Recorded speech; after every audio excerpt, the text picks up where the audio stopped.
আর আলোচনার বিষয় হচ্ছে second conditional. Second conditional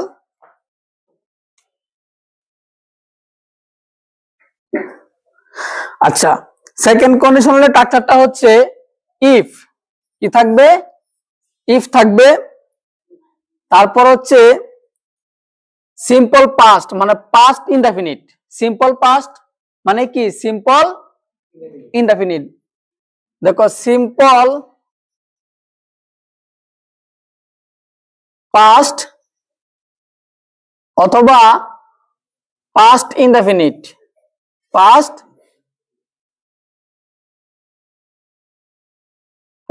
indefinite,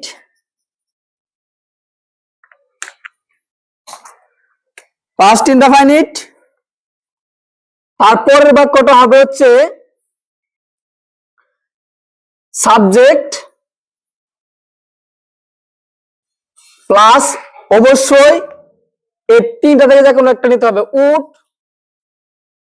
oblique would oblique মাইট। মাইট, তারপরে হচ্ছে ভার্বের V1, ভার্বের V1 পরে বাকি অংশ।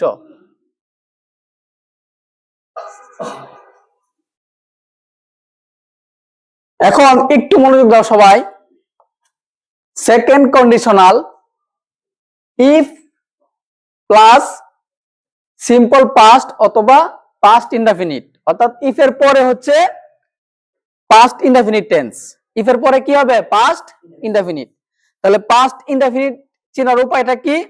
সাবজেক্ট থাকবে, তারপরে ভার্বের V2 থাকবে, ভার্বের V2 থাকবে। সাবজেক্ট, তারপর হচ্ছে ভার্বের V2, তারপরে বাকি অংশ। তাহলে এটা হচ্ছে ইফ যুক্ত বাক্যের প্রথম অংশ। তাহলে দ্বিতীয় অংশ কিভাবে নিবা? দ্বিতীয় অংশ নেওয়ার কৌশল হচ্ছে সাবজেক্ট নিতে হবে, তারপরে উড উড মাইট এই তিনটা থেকে সাবজেক্ট অনুসারে যে কোনো একটা যাবে, তারপরে ভার্বের V1। Are very very important একটা কথা মনে রাখবা, উড মাইট এবং কুড এই তিনটার পরে অলওয়েজ ভার্বের V1 বসে। ভালো করে মাথায় রাখবা। উড কুড মাইট এগুলোর পরে যদি কোনো মেইন ভার্ব আসে তাহলে ভার্বের কি হবে? V1 হবে। তারপরে হচ্ছে বাকি অংশ। এখন আমি একটা উদাহরণ নেই। যেরকম আমি বললাম ইফ আই হ্যাড টাইম, যদি আমার সময় থাকতো।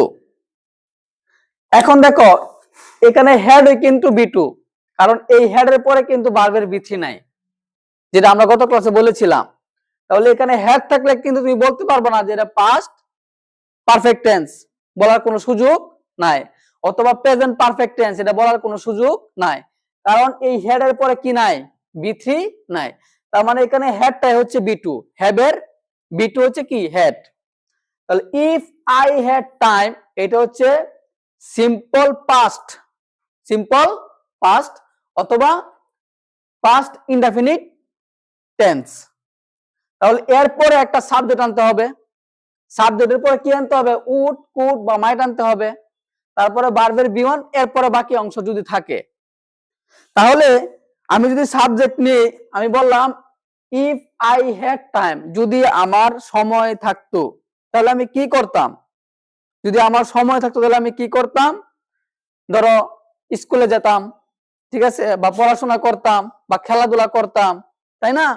তাহলে আই, তারপর এখান থেকে তিনটা থেকে কোনো একটা আনতে হবে, তিনটা থেকে কোনো কটা আনতে হবে? একটা। তাহলে আই উড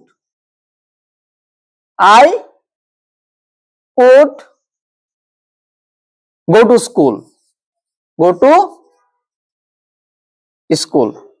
এখন এই টাকার সাথে মিলাও, দেখো সাবজেক্ট হচ্ছে আই, দেখো এই তিনটা থেকে একটা আসছে, তারপরে ভার্বের V1 মানে দেখো গো, তারপরে বাকি অংশ।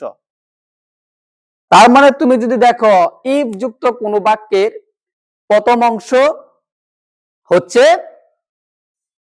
পাস্ট ইনডেফিনিট, তাহলে পরের অংশের স্ট্রাকচারটা কি হবে?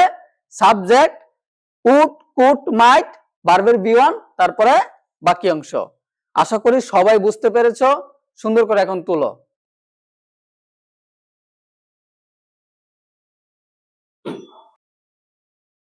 দেখো এখন আমরা আরেকটা উদাহরণ দিই। হ্যাঁ, আরেকটা উদাহরণ দিচ্ছি।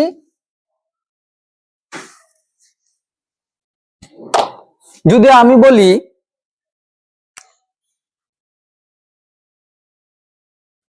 if I was much money,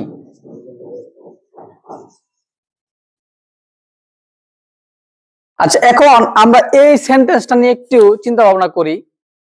if I was much money, যদি আমার অনেক টাকা থাকতো। ঠিক আছে, এখন দেখো এখানে কিন্তু ওয়াজ আসছে, তাহলে ওয়াজ কিন্তু আমাদের বিটুতে ছিল। মনে আছে তোমাদের কিতে ছিল? বিটুতে। কারণ এটা হচ্ছে মূলত M is R,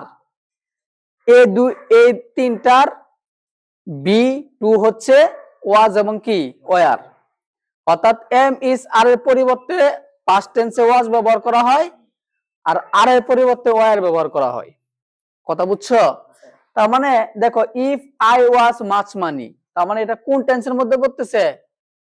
past indefinite বা পাস্ট সিম্পল টেন্সের মধ্যে পড়তেছে। এটা বুঝছো সবাই?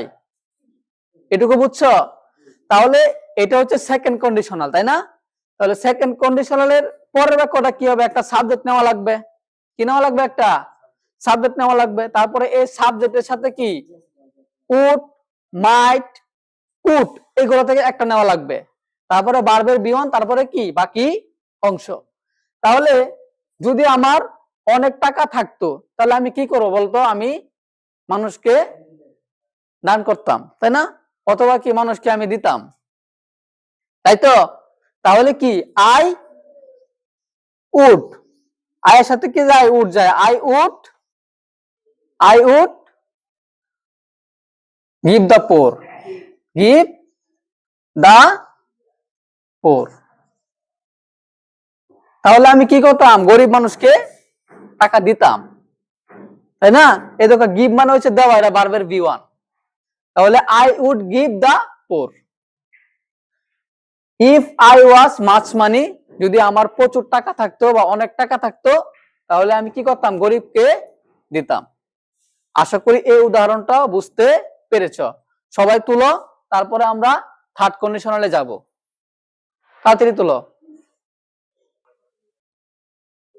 দেখো এখন আমরা থার্ড কন্ডিশনাল নিয়ে আলোচনা করব। সবাই একটু মনোযোগ দাও।